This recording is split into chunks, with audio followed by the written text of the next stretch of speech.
मुल्क के मौजूदा सियासी हालात पर और इंडियन यूनियन मुस्लिम लीग को पूरे हिंदुस्तान में परवान चढ़ाने के लिए मुंबई के एकर्स क्लब में मुस्लिम यूथ विंग की एक इंतहाई अहम एग्जीक्यूटिव मीटिंग का एहतमाम किया गया था, जिसका इफ्तिताह मारूम जर्नलिस्ट राम पुनियानी के हाथों हुआ। राम पुनियानी ने इस मौके पर मुस्लिम लीग की कारकर्दगी पर खुशी का इजहार करते हुए कहा कि IUML मुल्क की वो वाहिद सेकुलर जमात है जो फलाह आम के लिए सरगर्म है। यूथ लीग के कौमी सदर आसिफ अंसारी ने लोकसभा इलेक्शन के बाद मुल्क में होने वाले पुरतशद्दद वाकयात की मजम्मत की। मुस्लिम यूथ लीग के कौमी जनरल सेक्रेटरी एडवोकेट फैसल बाबू ने कहा कि मुस्लिम लीग के आला लीडरान अपोजिशन लीडर राहुल गांधी से मुलाकात करेंगे और मुल्क के मौजूदा सियासी तनाजुर पर खुलकर गुफ्तगू होगी। IUML महाराष्ट्र के खजांची CH इब्राहिम कुट्टी ने इस मौके पर अपने अज़्म का इजहार करते हुए कहा कि पार्टी की तरक्की और तरवीज के लिए मुस्लिम लीग के लीडरान और कारकुनान मसरूफ अमल है। इंशाअल्लाह हम अपनी कोशिशों में जरूर कामयाब होंगे। आज हम चेंबूर के एकड़ तरफ में हैं। यहाँ पर आज IUML इंडियन यूनियन मुस्लिम लीग की यूथ की एग्जीक्यूटिव कमेटी की मीटिंग थी, जिसमें यहाँ पे उनके तमाम एग्जीक्यूटिव मेंबरान ने शिरकत की और तबादला ख्याल किया। आइए हम उनके सदर आसिफ अंसारी साहब से पूछते हैं कि जनाब आसिफ अंसारी साहब, आज जो ये नेशनल एग्जीक्यूटिव कमेटी की मीटिंग रखी गई थी, इसके मकसद और इसके अज़ाइम क्या है? शुक्रिया। आज 29 जून को जो ये मीटिंग मुस्लिम यूथ लीग नेशनल एग्जीक्यूटिव की यहाँ रखी गई, जो कि इंडियन यूनियन मुस्लिम लीग की यूथ विंग है, इसका जो मेन रीज़न था, एक देश में जो पॉलिटिकल इन्वायरमेंट बना है 2024 लोकसभा इलेक्शन के बाद, एक तो हमें उस पर डिस्कशन करना था। सेकेंडली एक रोड मैप तैयार करना था जो इस तशद्दुद के माहौल में जो आज हिंदुस्तान का माहौल हो चुका है, 2024 लोकसभा इलेक्शन के बाद से जो मॉब लिंचिंग की घटनाओं में इजाफा हुआ है, आज हमने उस पर गौर व फिक्र किया है। हमारे 11 स्टेट के एग्जीक्यूटिव लोग यहाँ पर आज मौजूद थे, तो एक रोड मैप तैयार किया गया है कि हम किस तरीके से गवर्नमेंट की विफलताओं को दिखाएं, गवर्नमेंट के उन कामों को दिखाएं जो उनको नहीं करना चाहिए, और जो काम उनको करने चाहिए जो वो नहीं कर रहे हैं। क्योंकि ये गवर्नमेंट जो है, ये सिर्फ हिंदू मुस्लिम पे ही काम कर रही है। देश में बेरोजगारी बढ़ती जा रही है, नौकरियां है नहीं, लोगों के पास काम है नहीं, व्यवसाय बंद हो चुके हैं, छोटे मोटे जितने भी बिजनेस थे वो सब बंद हो चुके हैं। लेकिन देश की जो गवर्नमेंट है, देश की जो सत्ताधारी गवर्नमेंट है, उसका ध्यान सिर्फ और सिर्फ एक पोलराइजेशन की तरफ है। तो आज की मीटिंग का जो अहम एक मुद्दा था, जो अहम उद्देश्य था, जो अहम मकसद था, वो इन्हीं सब चीज़ों से गौर व फिक्र करना था कि एक जो नई ताकत के साथ इंडिया अलायंस आया है, जिस इंडिया अलायंस का इंडियन यूनियन मुस्लिम लीग भी एक पार्ट है। हमारे भी 3 मेंबर ऑफ पार्लियामेंट जीतकर आए हैं। हम आगे किस किरदार में काम करेंगे, हम IUML को किस तरीके से प्रेजेंट करेंगे, क्योंकि IUML is the only party जो हिंदुस्तान की अक़लियतों को प्रेजेंट कर रही है, सड़क पर भी और संसद में भी।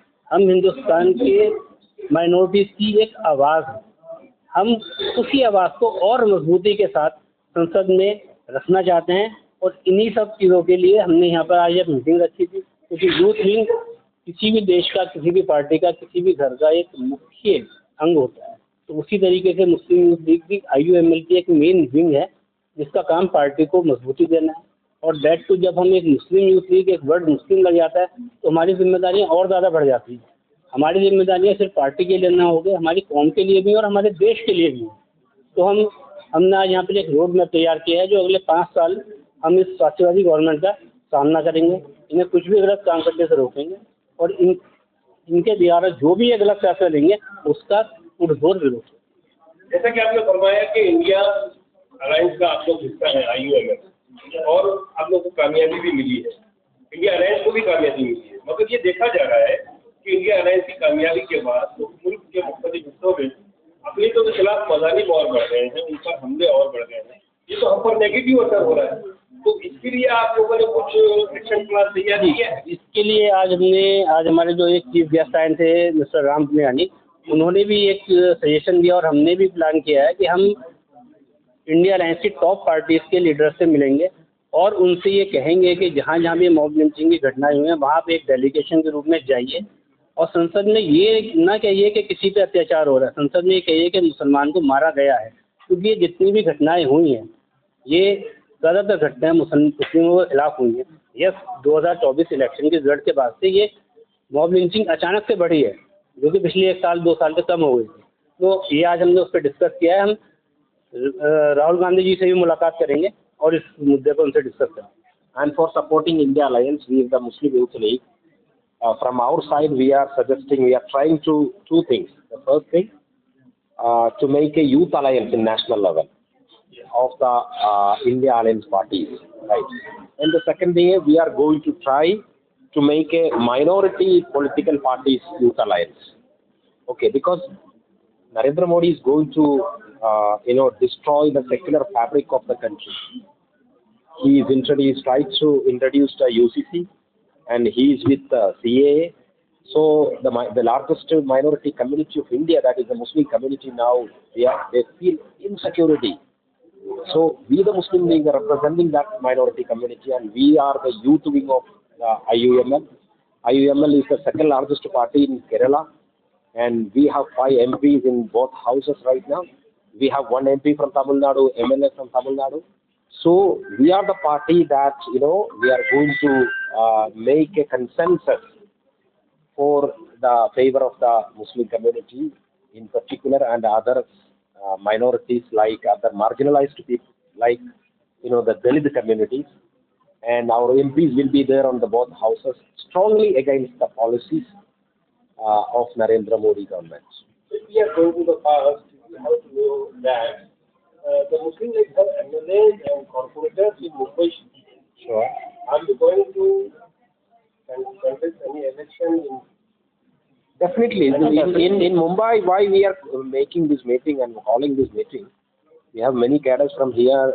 Sheikh, Farhat Sheikh is here, and Imran Ashraf is here, our corporator, Amravati. So Maharashtra is the fertile soil of IUML. So we are strongly focusing. We are desired to strongly focus in Maharashtra. Definitely we will contest in corporation election and Vidhan Sabha election, because this is the land of Ghulam Mahmood Banatwala Sahab. Okay, he is from Maharashtra, but he is elected from Kerala for 3 decades. Okay. So we have such an emotional connection with the IUML party, is having such an emotional connection with Maharashtra. So inshallah, we are expecting that kind of glorious past will come again.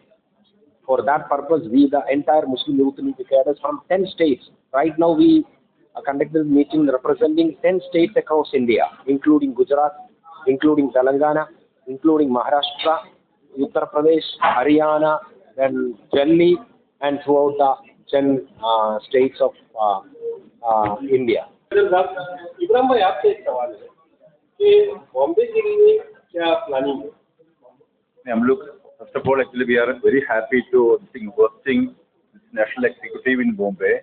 And Bombay के लिए हम लोग national मुस्लिम league का state committee बहुत अच्छा plan कर रहा है, 5 साल का प्रोग्राम बना रहा है अभी। अच्छा भरत साहब, अगला इलेक्शन कॉर्पोरेशन का या एमएलए का?